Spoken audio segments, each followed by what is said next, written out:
Hello and welcome to Will Take Photo, the Blu-ray.com of YouTube channels. Drive My Car looks so fucking good. So does The Fall, though that is a much sadder film. I took some interesting pictures on my half-frame medium format camera. Where are you? Here. All right, it's in front of my face. The thing knows what to do. It is a G645S, an 80s Pro half medium format camera. So it took some interesting pictures. I thought that this shot of the top of a hill looking across the San Francisco Bay Area to snowy mountains in Fremont would be my best picture, but I spot metered to 0 on a camera from the 1980s, and I was duly punished with white sky and no ground level detail. So that's the fun part of photography. You think one thing and then you're wrong. I thought I was dumb for taking pictures of mud and grass, but this actually looks great. It's just a constant reminder that in moments of self-doubt, the critical and/or antagonistic self is often an idiot. So on that hilltop, a tall man and a short woman were on their first official date. They looked like they were on their early to mid-30s, and they loudly discussed why they thought the other person wasn't interested at the beginning of their relationship. People often do hiking dates in the Bay Area. They also go to the museum.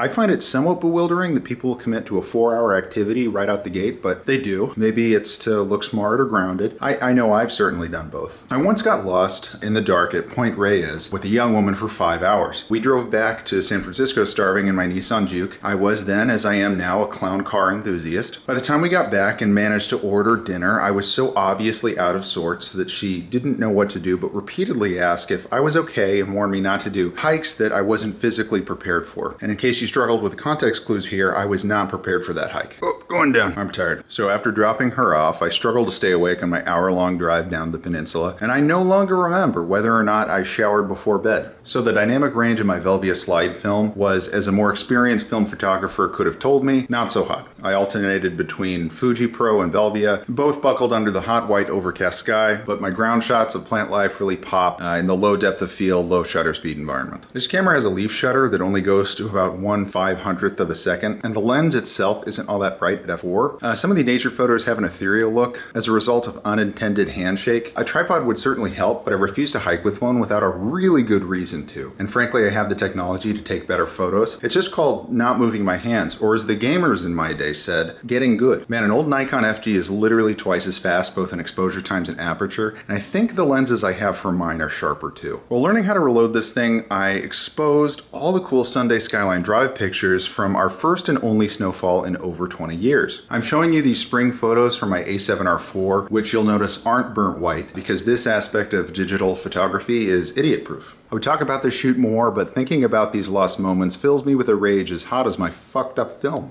Fun stuff. This is a rangefinder. That's fun. It also shoots vertically by default. That's kind of neat. You're not shooting 3x2 by default and switching when you think you might have an opportunity to go vertical. You're shooting 2x3 and then switching to landscape if you think that might do the trick. It's a different default perspective that influences the shots I'm taking, and I think you'd be surprised if you shot in one how it changes what you do too. It's also very light. It's made out of plastic, which I think I mind less than other people. There are practical benefits to having something around your neck not made of metal, even if the finish isn't super professional looking. The camera also handles very comfortably, and because you're cutting your medium format exposure in half, you're getting 15 exposures instead of 9. And that does make this mildly more convenient to shoot on than a full-sized medium format camera. It's still a far cry from the 36 shots you'd get on 35mm film or any digital camera from any time period. Opening the whole back of the camera and winding up used film is hard in the field. It's hard to keep the film out of harsh light during the day. In some ways the camera handles very well, and in others it's very vulnerable. My most artillery shop, Kaufman's camera, will only send these exposures for 6 megapixel 2000 by 3000 pixel scanning, which is just fine, but it's hardly state-of-the-art. It was a far cry from the idea of medium format that I had built up in my head. I was hoping that I could blow these up to the size of a college poster and potentially display them in my home. So, my caveman conclusion is as follows. Me like, but also me lose many good photos. Me lose shot of deer, too slow reload time. Me lose romanticized mental image of scaled up exposure to realities of local film scanning equipment. Me recommend to Fuji Geeks. The end.